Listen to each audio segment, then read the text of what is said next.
8h41, la revue de presse d'Europe 1, Olivier Delagarde. On commence par l'affrontement du jour. Oui, parce que ce n'est pas si courant que l'équipe consacre 10 pages à un match, fût-il de football.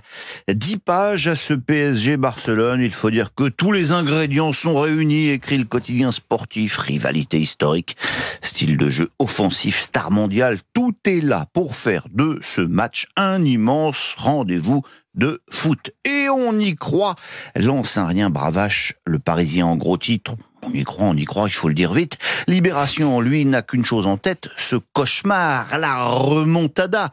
Et oui, 2017, la remontada du trauma, comme l'appelle le journal.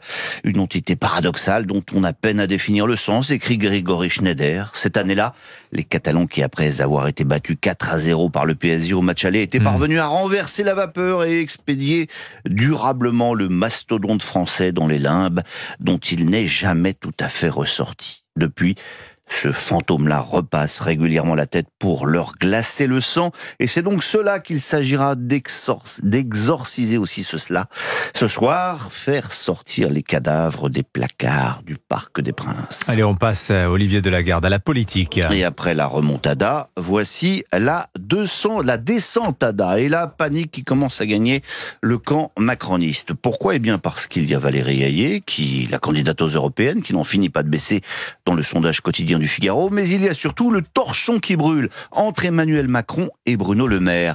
Le dérapage du déficit met la majorité à cran, titre même Les Échos, qui explique que Bercy va dévoiler aujourd'hui sa nouvelle trajectoire budgétaire. Après le dérapage de 2023, eh bien le déficit devrait être quasiment aussi catastrophique pour 2024, à environ 5%.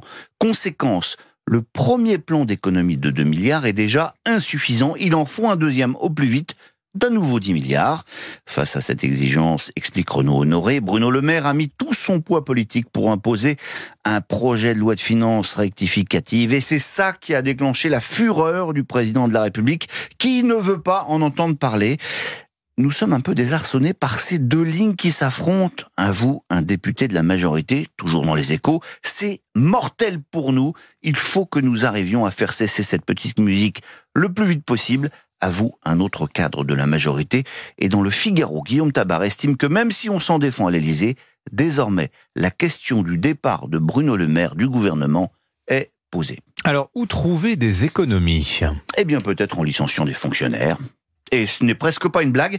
Dans le Parisien aujourd'hui en France, Stanislas Guérini s'attaque à un totem, l'efficacité de la fonction publique et donc de ses agents. Je veux qu'on lève le tabou du licenciement, déclare le ministre chargé des fonctionnaires, et d'ajouter « C'est un dévoiement du statut de la fonction publique que de considérer qu'au nom de la garantie de l'emploi, on ne puisse pas se séparer d'un agent qui ne ferait pas son boulot. » Alors pour info, Pauline Thévenoud rappelle que le licenciement pour insuffisance figure déjà au code de la fonction publique. Mais le moins que l'on puisse dire, c'est que celui-ci est utilisé avec parcimonie. Sur 2,5 millions d'agents de l'État, l'année dernière, le nombre de licenciements s'est élevé à 13. Et en plus, ça porte malheur.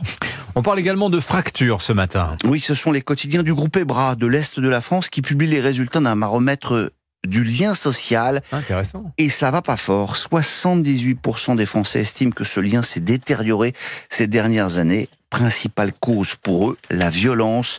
Violence physique qui suscite autant d'incompréhension que de peur et appelle de plus en plus à un retour à l'ordre, écrit Aurélien Poivret.